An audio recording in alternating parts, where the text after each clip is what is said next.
Hey everybody, Zach from Nerd Park here, and I'm here to do our review of Batman v Superman Dawn of Justice. We kind of found this to be a mixed bag, to be honest. So I'm going to start off with some of the good stuff. Batman. Ben Affleck kills it as Batman. He is dark, brooding, just brutal. He's truly amazing, except for one major character flaw. Wonder Woman is absolutely fantastic.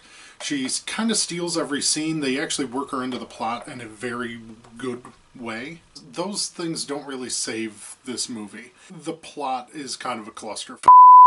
The first hour and a half of the movie I thought was just absolutely atrocious. It was horribly paced. It wasn't particularly well directed.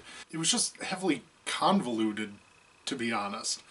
Like, Luthor really spent all of that time trying to get these two to fight. It's just, it doesn't really make sense.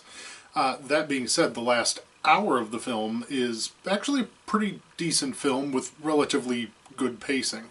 The dream sequences that that we've seen throughout all the trailers, they're a little hit or miss. The more dramatic scenes are a little meh at best. But that's also Zack Snyder a little bit. My opinion is that Zack Snyder is a director that values spectacle over substance. Because of that, any film that doesn't already have substance, that isn't already an isn't an adaptive work like Watchmen or 300 was, it tends to fall short. He gets all of the style and spectacle into it, but then it just has no substance. And unfortunately, this is no different. I've said this before, possibly not on here, but in my humble opinion, DC really struggles from not having somebody to actually run the franchise for them. You need to have somebody that can actually do that. For me personally, I would go with Kevin Smith if I were DC. Henry Cavill as Superman is wooden at best. They might as well have just had a cardboard cutout of him in the Superman suit. In Man of Steel and this, he seems like a man who has the fate of the world upon his shoulders, but who really doesn't want to save it. And I don't think that that's Cavill's fault, because Cavill is not that kind of actor. You see him in interviews, he's a very animated guy. You see him in The Man from U.N.C.L.E., and he's a very animated guy. But I think that this is actually kind of a director choice by Zack Snyder. I know it seems like I'm really ragging on Snyder, and that's not my intention. It's just that's kind of how it's going. And then there's Lex Luthor. Every decision that was made concerning this film in regards to Lex Luthor was the wrong choice. Jesse Eisenberg, while he's an excellent actor in so many different things, is just not right for this role.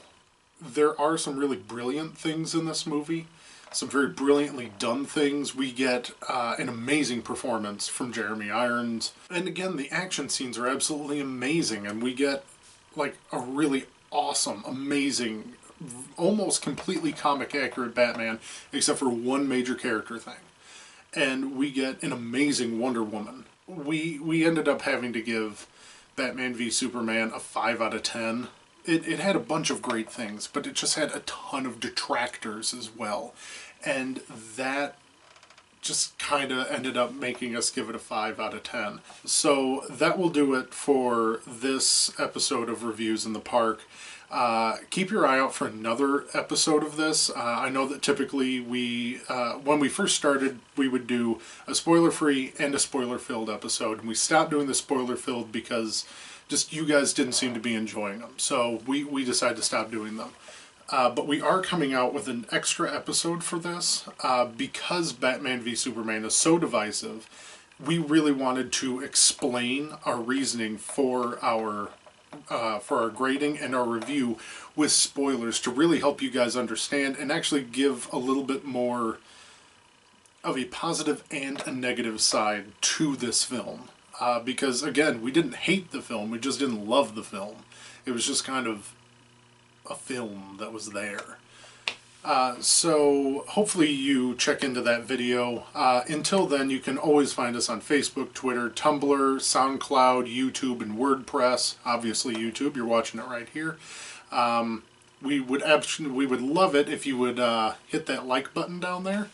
And subscribe, please. And if you have any comments, questions, anything, feel free to contact us on the comments page on here, on our Facebook. Email us at nerdparkpodcast@gmail.com. And until next time, everybody, stay nerdy.